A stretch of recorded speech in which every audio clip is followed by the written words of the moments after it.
Halo, perkenalkan, nama saya Hendra Pranata dari kelompok 5 Manajemen Perubahan, akan menjelaskan mengenai analisis budaya organisasi menggunakan metode Organizational Culture Assessment Instrument pada perusahaan John Rudolph.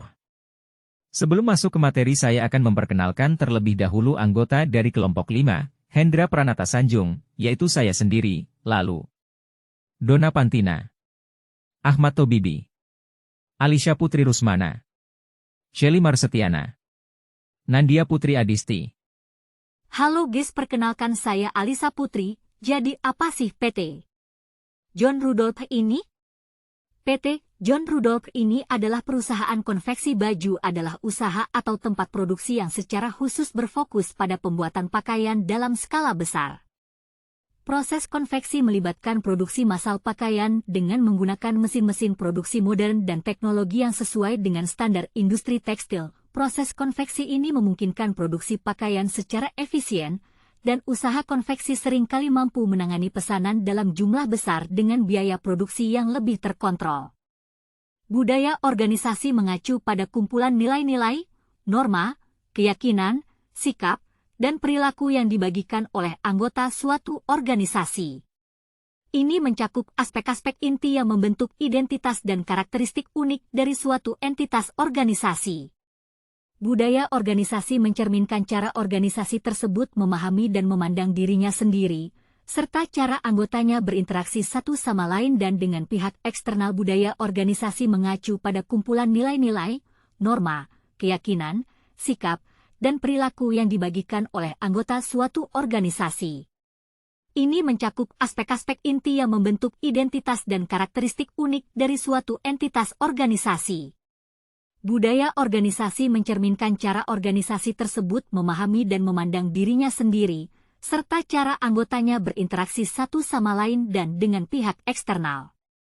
Halo, nama saya Ahmad Tobibi. Selanjutnya, tujuan budaya organisasi yaitu 1. Meningkatkan kinerja organisasi. Budaya organisasi yang positif dan sesuai dengan tujuan organisasi dapat membantu meningkatkan kinerja secara keseluruhan. Ini dapat mencakup peningkatan produktivitas, efisiensi, dan inovasi. 2. Meningkatkan keberagaman dan keterlibatan karyawan. Budaya yang mendukung keberagaman, inklusivitas, dan partisipasi karyawan dapat menciptakan lingkungan kerja yang lebih menarik dan memotivasi. Hal ini dapat meningkatkan keterlibatan karyawan dan mengurangi turnover. 3. Memperkuat identitas organisasi. Budaya membentuk identitas organisasi. Dengan memperkuat nilai-nilai dan norma-norma yang dihargai, organisasi dapat membangun citra yang kuat dan konsisten di mata anggota, pelanggan, dan pemangku kepentingan lainnya. Halo, saya Dona Pantina.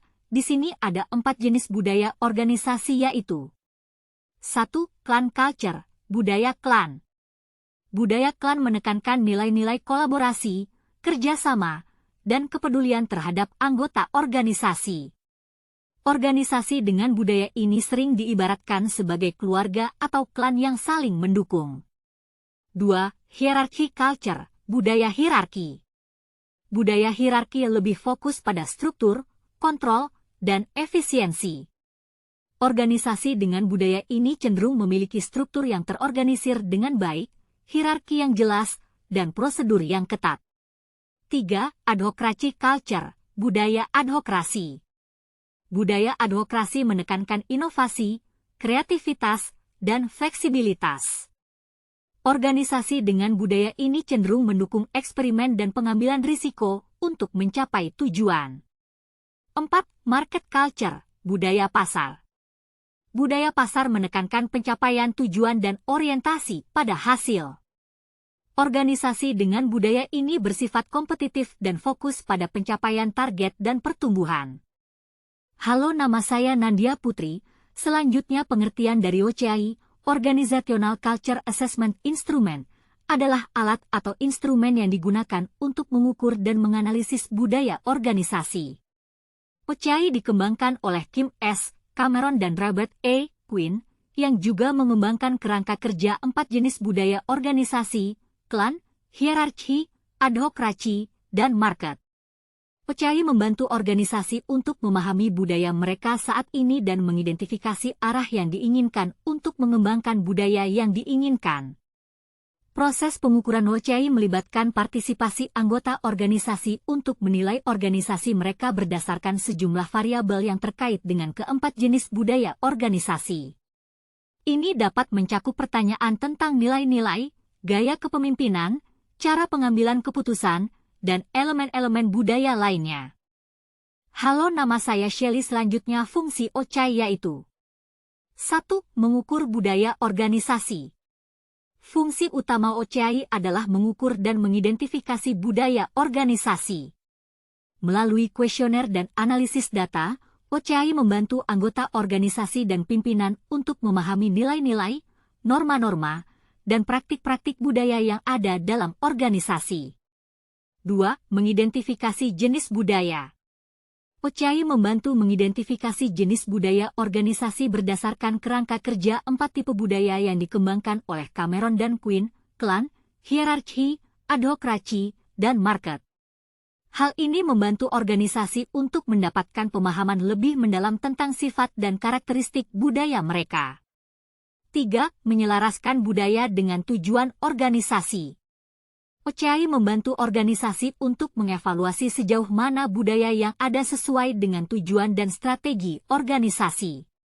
Ini memungkinkan identifikasi kesenjangan antara budaya yang diinginkan dan budaya yang ada, membantu dalam perencanaan perubahan budaya. OCI, Organizational Culture Assessment Instrument, memiliki beberapa fungsi penting dalam konteks pengelolaan budaya organisasi.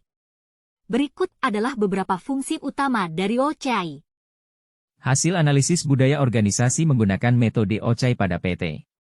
John Rudolph, alat dalam mengumpulkan informasi penelitian yaitu menggunakan kuesioner untuk mengetahui jawaban dari setiap responden dengan menggunakan kuesioner OCI yang terdiri dari 6 kriteria yaitu karakteristik dominan, kepemimpinan organisasi, pengelolaan karyawan, perekat organisasi, penekanan strategis dan kriteria keberhasilan.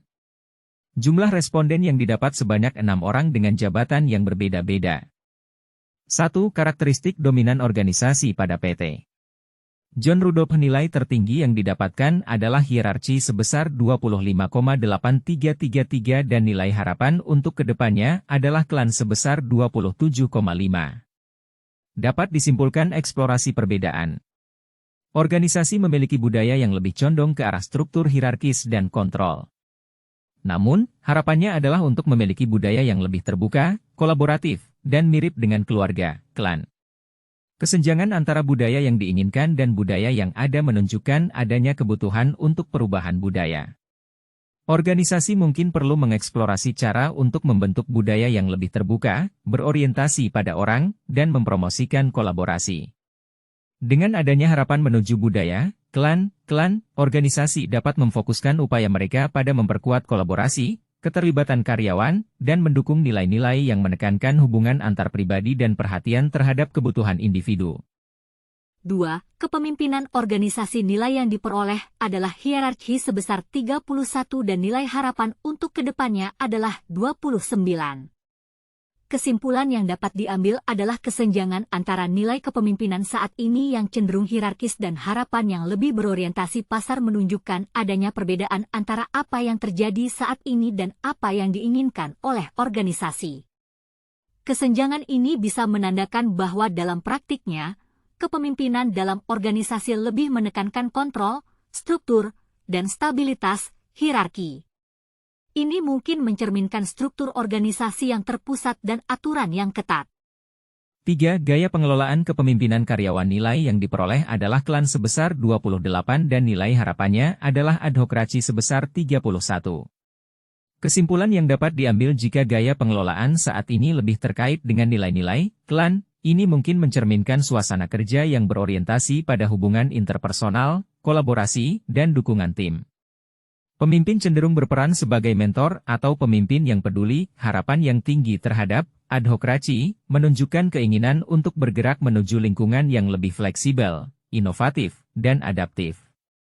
Organisasi mungkin berharap agar gaya pengelolaan lebih mendukung eksperimen, inovasi, dan pengambilan risiko yang terkontrol. 4. Perekat organisasi. Nilai yang diperoleh adalah hierarki sebesar 30 dan untuk harapan kedepannya adalah klan sebesar 34. Kesimpulan yang dapat diambil adalah menunjukkan bahwa dalam kenyataannya, elemen-elemen hierarki seperti struktur organisasi yang terorganisir dengan baik dan aturan yang ketat lebih mendominasi sebagai perekat organisasi. Harapan yang tinggi terhadap nilai, klan, mengindikasikan keinginan untuk memperkuat hubungan sosial, kerjasama, dan kebersamaan di antara anggota organisasi. Perekat organisasi yang didorong oleh elemen klannya lebih menekankan kepedulian terhadap anggota organisasi dan atmosfer keluarga. 5. Penekanan strategis organisasi diperoleh nilai hierarki sebesar 27 dan untuk harapan ke depannya adalah klan sebesar 29. Kesimpulan yang dapat diambil adalah organisasi cenderung memiliki penekanan strategis yang kuat pada nilai-nilai yang terkait dengan hierarki. Ini dapat mencerminkan preferensi terhadap struktur organisasional yang jelas, pengambilan keputusan berbasis otoritas, dan peran yang terdefinisi dengan baik. Terdapat perbedaan antara nilai yang diukur, hierarki, dan nilai yang diharapkan, klan. Hal ini dapat menunjukkan adanya keinginan untuk lebih memperkuat atau mengembangkan nilai-nilai yang berhubungan dengan budaya klan di dalam organisasi, seperti kolaborasi, partisipasi, dan kebersamaan. 6. Kriteria sukses organisasi. Nilai yang diperoleh adalah hierarki sebesar 31 dan harapan ke depannya adalah market sebesar 28. Maka dapat disimpulkan organisasi cenderung memiliki budaya yang sangat berorientasi pada hierarki. Ini bisa mencerminkan adopsi nilai-nilai seperti otoritas, struktur organisasional yang jelas, dan peran yang terdefinisi dengan baik. Meskipun nilai yang diperoleh pada kriteria sukses adalah lebih tinggi dari nilai harapan untuk market, masih mungkin ada keinginan untuk memperkuat atau meningkatkan orientasi pasar dalam budaya organisasi. Ada peluang untuk mengidentifikasi area di mana nilai-nilai pasar dapat lebih diperkuat. Hasil analisis Sochai menunjukkan bahwa dari ke-6 kriteria, nilai tertinggi muncul pada kategori hierarki sementara nilai harapannya adalah pada kategori klan. Beberapa kesimpulan yang mungkin dapat diambil adalah sebagai berikut. Dominasi nilai hierarki.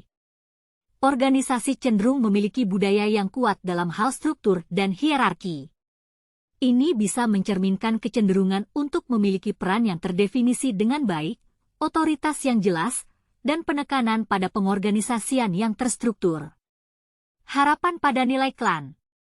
Meskipun nilai tertinggi pada hierarki, nilai harapan pada klan menunjukkan adanya keinginan atau harapan untuk memperkuat elemen-elemen budaya yang berhubungan dengan kerjasama, kolaborasi, dan kebersamaan di dalam organisasi. Kesimpulan umumnya bisa mencakup. Organisasi mungkin saat ini lebih memiliki budaya yang terfokus pada hierarki, namun ada keinginan atau kebutuhan untuk mengembangkan elemen-elemen budaya yang lebih berorientasi pada kelompok atau kebersamaan, klan. Diperlukan langkah-langkah atau strategi yang diarahkan untuk menyelaraskan nilai-nilai yang ada dengan harapan budaya yang diinginkan. Sekian hasil dari analisis yang bisa kita sampaikan. Jika ada salah kata mohon dimaafkan. Terima kasih semuanya.